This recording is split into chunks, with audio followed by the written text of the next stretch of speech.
Hello मेरे प्यारे student, welcome once again. बच्चों, आज की इस वीडियो में हम लोग एक्सरसाइज 8.1 का जो लास्ट क्वेश्चन है हमारा 12th नंबर का, इसे सॉल्व करना सीखेंगे। सिंपल मेथड में आपको समझाऊंगा मैं। जैसे क्वेश्चन नंबर 11 को हमने सॉल्व किया था, यहाँ पर बोला जा रहा है कि ए बी सी डी एक ट्रेपीजियम है। देखो ए बी सी डी जो हमारे पास है ना, एक ट्रेपीजियम है। इसके आमने सामने की साइड जो होते हैं आपस में एक जो पेयर होता है वो पैरेलल होता है। तो हमारा ए बी और जो डी सी है ना, ये आपस में पैरेलल है। वो अपने को बोला भी गया है कि A B is parallel to C D and A D equal to B C. अपने को एक और चीज़ बोल रहा है कि जो ए डी है और ये जो हमारा बी सी है, ये दोनों आपस में क्या है, इक्वल है। यानी कि अगर ये हमारा 3 सेंटीमीटर होगा तो ये भी मान लो हमारा 3 सेंटीमीटर होगा। अब अपने को शो क्या करना है कि हमारा एंगल ए जो होगा एंगल बी के इक्वल होगा। यहाँ पर और यहाँ पर जो एंगल बनेंगे आपस में इक्वल होंगे।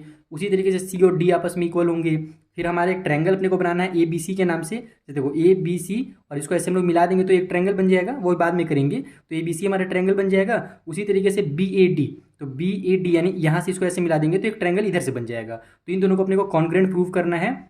साथ ही साथ जो डायगोनल बनेगा ए सी और बी डी, यानी ये वाला ट्रायंगल का और ये ट्रायंगल का, तो वो दोनों आपस में इक्वल प्रूव करने हैं। तो अगर अपन कॉन्ग्रुएंट प्रूव कर देंगे तो हमारा सी टी जो क्या बोलते हैं सी पी सी टी से corresponding part of congruent triangle से ये दोनों आपस में इक्वल हो ही जाएगा। फिलहाल अपने को मेन इधर सॉल्व करना है। एक हिंट अपने को दिया गया है कि जैसे इतना डायग्राम है ना, उसमें थोड़ा सा आप ड्रॉ करो, कंस्ट्रक्ट करो। क्या कंस्ट्रक्ट करना है?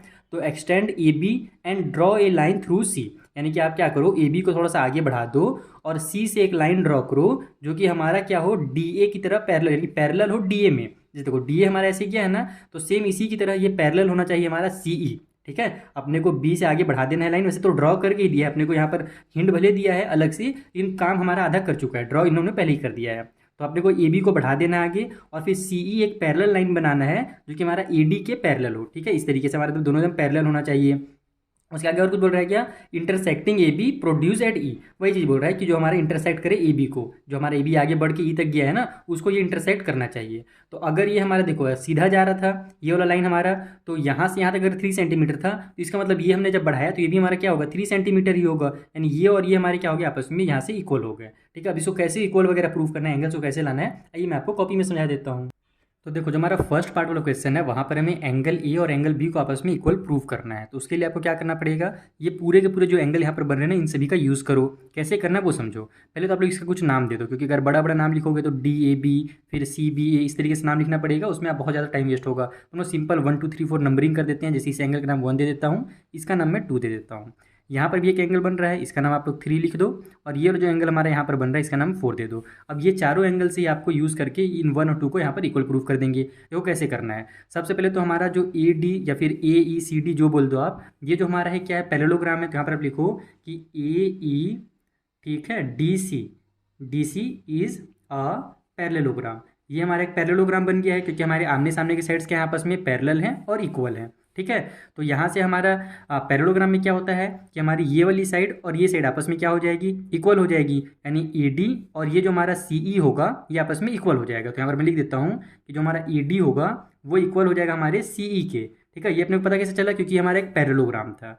उसी तरीके से अपने को एक और चीज़ बोला गया था कि हमारा जो ए डी और बी सी है ये दोनों भी आपस में क्या है, इक्वल है। तो यहाँ पर हम लिखेंगे A D is equal to B C. और ये अपने को कैसे पता चला, तो ये अपने को क्वेश्चन में ही दिया था, शुरू में ही बताया गया था कि ए डी और बी सी जो हमारे हैं वो आपस में इक्वल है। तो यहाँ से हमारा ये चीज़ क्लियर हो गया कि अगर ये दोनों इक्वल हैं और ये इक्वल, अगर मान लो ये 2 सेंटीमीटर था तो ये भी 2 सेंटीमीटर था, तभी तो दोनों आपस में इक्वल हुए। और फिर ये दोनों भी इक्वल हैं, यानी कि ये भी हमारा 2 सेंटीमीटर का ही है। तो इसका मतलब क्या हुआ कि अगर हमारा ये और ये इक्वल है, साथ ही साथ ये दोनों भी इक्वल हैं, तो ये और ये भी हमारा क्या होगा, आपस में इक्वल हो जाएगा। यानी बी सी और सी ई जो होंगे ना वो आपस में इक्वल हो जाएंगे। अब हम लोग इसको इक्वल ले लेते हैं। इसको आप लोग चाहो तो इस तरीके से लिख सकते हो, इक्वेशन 1 और इक्वेशन 2 मान करके। तो उतना लंबा चौड़ा नहीं भी लिखोगे तो डायरेक्ट लिख सकते हो कि सो इसलिए हमारा जो बी सी है वो इक्वल हो जाएगा हमारे सी ई के। ठीक है, समझ में आ गया ना। ये कहाँ से आया, ये वाले और ये वाले इक्वेशन को मैंने यूज़ किया तो ये वाला मेरा यहाँ से आ गया। अब ये हमने क्यों निकाला है, इन दोनों को हमने इक्वल क्यों किया, क्योंकि हम क्या जानते हैं कि जब कभी भी किसी भी ट्रायंगल में, अगर हम लोग ट्रायंगल इसको देखें सी ई बी या फिर बी सी ई ट्रायंगल देखें, तो उसमें ये वाली साइड और ये साइड आपस में इक्वल है। तो हम लोग क्या जानते हैं कि अगर हमारी साइड्स आपस में इक्वल है तो उन साइड्स के अपोजिट में जो एंगल्स होंगे ना वो भी आपस में इक्वल हो जाएंगे। तो यहाँ पर आप लिखो कि इन ट्रायंगल बी सी ई, जो हमारा ट्रायंगल बी सी ई है उसमें हमारा बी सी इक्वल है सी ई के, इसलिए हमारा जो एंगल नंबर 3 होगा, या फिर बी सी के अपोजिट में एंगल नंबर 4 है ना, तो एंगल नंबर 4 जो होगा वो इक्वल हो जाएगा सी ई के अपोजिट वाले एंगल नंबर 3 के, क्योंकि ये हमारे क्या है, अपोजिट एंगल्स हैं। तो यहाँ पर आप लिखो angles opposite to equal sides. ठीक है, जो हमारे इक्वल साइड के अपोजिट में एंगल्स होते हैं वो भी आपस में क्या होते हैं, इक्वल होते हैं। तो अपने को ये पता चल गया कि 3 और 4 आपस में इक्वल है। साथ ही साथ अगर अपन ये देखें तो हमारा 1 और यहाँ पर से 4 भी इक्वल हो जाए। कैसे होगा वो समझो। देखो हमारे पास क्या है, ये और एक पैरेलल लाइन है। हम लोग क्या जानते हैं कि जब कभी भी दो पैरेलल लाइंस होती है उसको एक ट्रांसवर्सल ऐसे कट करता है, तो यहाँ पर जो एंगल बनेगा और यहाँ जो अंदर में एंगल बनेगा, तो हमारा जो ट्रांसवर्सल के सेम साइड में जो एंगल होता है उनका सम कितना होता है, 180 डिग्री होता है। वो दोनों आपस में क्या होती हैं, सप्लीमेंट्री होती हैं। उसी तरीके से जो अपोजिट साइड में बनते हैं ये दोनों आपस में हमारे अल्टरनेट इंटीरियर एंगल कहलाते हैं, जो कि इक्वल होता है। तो हमारा तो अभी सेम साइड में बन रहा है ना, ये वाली लाइन और ये लाइन हमारी हमारी ए डी और ये जो सी ई है ये दो पैरेलल लाइन है और ए ई हमारा ट्रांसवर्सल है। तो उस कंडीशन में हमारा एंगल नंबर 1 और एंगल नंबर 4 का अगर अपन सम निकालेंगे तो 180 होगा। तो यहाँ पर आप यही लिखो कि हमारा इस तरीके से लिखो, A D and C E are parallel. ठीक है, ए डी और सी आर पैरेलल है एंड साथ ही साथ हमारा जो ये वाला ए ई जो लाइन जा रहा है ये ट्रांसवर्सल का काम कर रहा है। तो ए ई इज ट्रांसवर्सल, ट्रांसवर्सल। ठीक है, तो इस कंडीशन में हमारे पास फ़ायदा क्या हुआ कि हमारा जो एंगल नंबर 1 है और एंगल नंबर जो हमारा 4 है इन दोनों को अगर अपन सम करते हैं तो हमारा क्या हो जाएगा, 180 डिग्री हो जाएगा। क्योंकि हमारे क्या है, ये दोनों आपस में सप्लीमेंट्री एंगल्स हैं, यानी कि हमारे सेम साइड वाले एंगल्स हैं ट्रांसवर्सल के। तो यहाँ पर आप लिखोगे angles angles on same side of transversal. ठीक है, इस तरीके से आप लोग यहाँ पर बता दोगे कि हमारे ये 180 कहाँ से आया। साथ ही साथ हम लोग क्या जानते हैं कि 4 और 3 भी तो आपस में इक्वल ही था ना, तो हम लोग 1 और 4 अगर 180 आ रहा है तो 1 और 3 को अगर ऐड करेंगे तो भी हमारा 180 ही आएगा। तो angle number 1 plus angle number 3 is also 180 degree. क्योंकि हमारा ये क्या है, हम लोग क्या देखे थे कि 3 और 4 आपस में इक्वल, तो आप साइड में यहाँ पर बता भी सकते हो बिकॉज हमारा एंगल नंबर 3 और एंगल नंबर 4 क्या थे, आपस में इक्वल थे, इसलिए हमने 4 के जगह में क्या कर दिया, 3 लिख दिया। ठीक, अब हम लोग देखो पास में आते जा रहे हैं, अपने को तो मेन इन लोग से कोई मतलब ही नहीं है, अपने को तो 1 और 2 से मतलब है ना, हम लोग तो इनका इस्तेमाल कर रहे हैं, यूज़ करके हम लोग 2 के पास पहुंच रहे हैं। तो अब देखो हमारा जो 3 है और 2 क्या है, आपस में लीनियर पेयर है। हम जानते हैं कि सीधी लाइन पे दो एंगल बनता है तो उनका सम भी 180 डिग्री होता है। तो यहाँ पर आप लिखो angle number 2 plus angle number 3 equal to 180 degree. और ये अपने को कैसे पता चला, तो ये हमारे लीनियर पेयर हैं इसीलिए 180 हुए हैं। यहाँ पर आपको लिख दो लीनियर पेयर। ठीक, तो अब यहाँ से आप देखोगे कि 1 और 3 भी 180 डिग्री आ रहा है और 2 और 3 भी हमारा 180 डिग्री आ रहा है। इसका मतलब कि 1 + 3 एंगल, इसको आप लोग इक्वेशन 1 ले लो, इसको इक्वेशन नंबर 2 ले लो, अगर नहीं भी लोगे तो भी चलेगा। यहाँ पर आप डायरेक्ट लिख दो कि हमारा जो एंगल 1 और 3 है वो इक्वल हो जाएगा हमारे angle number 2 plus angle number 3 के। तो देखो यहाँ भी 3 यहाँ भी 3 है, दोनों को आपस में कर दो आप लोग कैंसिल, तो बचा क्या, 1 और 2 बच गया। तो हमारा angle number 1 is equal to angle number 2, यही हमारा पहला प्रूफ हो गया। यानी कि 1 और 2 इक्वल है, इसका मतलब एंगल ए और एंगल बी इक्वल है। तो इसके बदले में आप यहाँ पर लिख दो कि एंगल नंबर ए जो होगा वो इक्वल होगा एंगल नंबर बी के। 1 और 2 तो हमने अपनी सहूलियत के लिए उसका नाम दिया हुआ था। तो इस तरीके से आपको पहला वाला को यहाँ पर इक्वल प्रूफ करना था। ठीक है, ये वाला हमारा कहाँ से आया समझ में आया ना, हमारा 1 और 3 का भी 180 आ रहा था और 2 और 3 का सम भी 180 आ रहा था। यानी कि अगर राइट वाले इक्वल हैं तो लेफ्ट वाले भी क्या होंगे, इक्वल होंगे। तो हमने लेफ्ट वाले को यहाँ पर इक्वल लिख दिया। आप चाहो तो यहाँ पर इसको इस तरीके से भी लिख सकते हो कि फ्रॉम इक्वेशन 1 जो हमने लिया और इक्वेशन नंबर जो 2 लिया है ना, उसमें से ये हमारा आपस में इक्वल आया है। तो ए और बी तो आपस में इक्वल हो गया। हमारा पहला जो क्वेश्चन था वो कंप्लीट हो गया। चलिए जो सेकंड क्वेश्चन उसे करते हैं। तो देखो जो सेकंड क्वेश्चन है उसमें हमसे बोल रहा है कि एंगल सी और एंगल डी को आप लोग इक्वल प्रूव करो। कहाँ कहाँ पर बना है, तो देखो एंगल सी यहाँ पर बना है और एंगल डी हमारा यहाँ पर बना है। तो बहुत ही सिंपल है, हमने यहाँ पर एंगल ए और बी को आपस में इक्वल प्रूव कर दिया है ना, बस इसी का यूज़ करके ये दोनों आपस में इक्वल हो जाएंगे। कैसे होंगे, तो देखो हमारा इस बार क्या हो रहा है कि ए बी और ये जो डी सी है ये दो पैरेलल लाइन है, इस तरीके से सीधा सीधा जा रहे हैं। तो ये जो हमारा ए डी ऐसे आ रहा है ये ट्रांसवर्सल का काम कर रहा है। इसका मतलब कि यहाँ पर और यहाँ पर जो एंगल बनेगा इन दोनों का भी जो सम होगा 180 डिग्री होगा। जैसे मैंने ये वाला आपको समझाया था, हमारे सप्लीमेंट्री एंगल्स बनेंगे ये दोनों। ठीक है, क्योंकि हमारे ट्रांसवर्सल के सेम साइड में है। उसी तरीके से हमारा ये वाला जो ऐसे जा रहा है ये ट्रांसवर्सल का काम किया, तो यहाँ पर बी में जो एंगल बनेगा और सी में जो एंगल बनेगा इनका भी जो सम होगा 180 होगा। तो सिंपल आप लोग इसको ऐसे ही लिखो डायरेक्ट कि हमारा इन ए बी सी डी, जो हमारा ए बी सी डी है उसके अंदर क्या हो रहा है, तो एंगल नंबर 1 में जब हम लोग ऐड कर रहे हैं ये डी वाला एंगल डी को, तो उसका जो सम निकल रहा है 180 डिग्री निकल रहा है। वही चीज़ लिख लेना आप लोग कि angles on the same side of transversal. उसी तरीके से जब हम लोग एंगल नंबर 2 में एंगल नंबर सी को ऐड करेंगे तो भी हमारा कितना होगा, 180 डिग्री निकलेगा। ये दोनों का हमारा, क्योंकि ये दोनों भी आपस में क्या है, सप्लीमेंट्री हैं।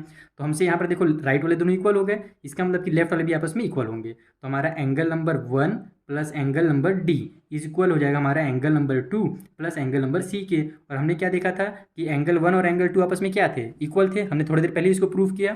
तो एंगल 2 की जगह पर आप लोग क्या करो, एंगल 1 लिख लो। तो एंगल 1 प्लस में angle number D equal to angle 1 plus angle number C. इसके बाद हमने एंगल 1 लिख लिया, तो इससे फायदा होगा कि हमारा एंगल 1 और एंगल 1 आपस में कैंसिल हो जाएंगे। तो D angle D equal to C आ गया, या फिर आप इसको डायरेक्ट ऐसे लिख लो कि angle C equal to angle number D.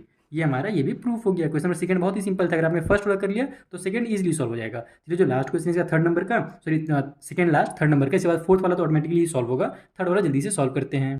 तो देखो थर्ड नंबर में हमसे बोल रहा है कि आपको ट्रायंगल ए बी सी को कॉन्ग्रुएंट प्रूव करना है ट्रायंगल बी ए डी का। तो मैंने यहाँ पर ट्रायंगल बना लिया जल्दी से, हमारा जो डायग्राम था ना उसी में आपको बनाना है। ए बी सी कहाँ से बनेगा, तो देखो ए बी सी ये वाला था हमारा पॉइंट ना, तो ए और सी को मिला दो तो हमारा ए बी सी एक ट्रायंगल बन गया।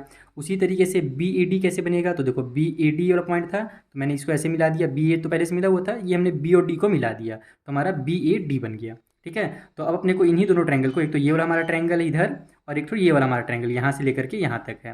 ठीक है, तो कैसे प्रूफ होगा, तो सबसे पहले तो देखो हमारा यहाँ पर ए बी इधर वाले ट्रायंगल में भी आ रहा है और इधर वाले ट्रायंगल में भी आ रहा है, तो दोनों में आप लिख दो कि A B is equal to A B. दोनों में हमारा ए बी है, इसमें ए बी नाम है, इसमें बी ए नाम है, तो इधर आप बी ए कर सकते हो इसको कि जो हमारा ए बी है वो इक्वल है बी ए के। और ये अपने को कैसे पता चला, तो ये हमारा कॉमन था दोनों में, इसीलिए हम लोग यहाँ पर लिख देंगे कॉमन वाला हमारा साइड। ठीक है, उसके बाद हमको एक साइड मिल गया। अब क्या मिल रहा है, तो देखो ये वाला हमारा जो ट्रायंगल बना है इधर, या फिर आप पहले इधर वाला ए बी सी का नाम दिया है ना पहले, तो ए बी सी में देखो ये जो हमारा ट्रायंगल ए बी सी है इसमें ये जो एंगल बना हुआ है एंगल नंबर 2।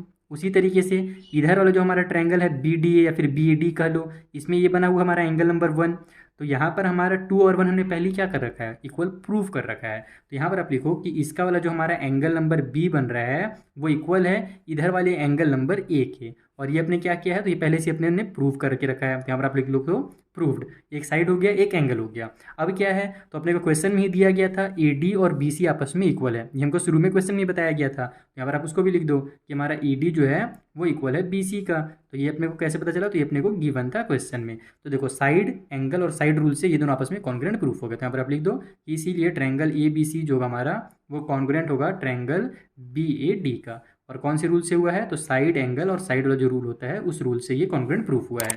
तो हमारा थर्ड वाला हो गया। और फोर्थ वाला बहुत ही सिंपल है, उसमें हमसे बोला था कि डायगनल जो हमारा ए सी है उसको इक्वल प्रूफ करना है डायगनल बी डी के। तो देखो ना यहाँ पर ए सी कौन सा है, ये वाला हमारा डायगनल है, और बी डी कौन सा है, हमारा ये वाला डायगनल है। तो हमने अभी तो ये दोनों ट्रायंगल को कॉन्ग्रुएंट प्रूफ किया ना, तो इसका और ये वाला हमारा साइड और इसका ये साइड आपस में क्या होंगे, करस्पॉन्डिंग पार्ट होंगे। तो यहाँ पर आप लिख दो ये दोनों आपस में इक्वल प्रूफ हो गए। क्यों प्रूफ हुए, तो हमारा ये दोनों आपस में क्या है, सी पी सी टी है, corresponding part of congruent triangle C P C T.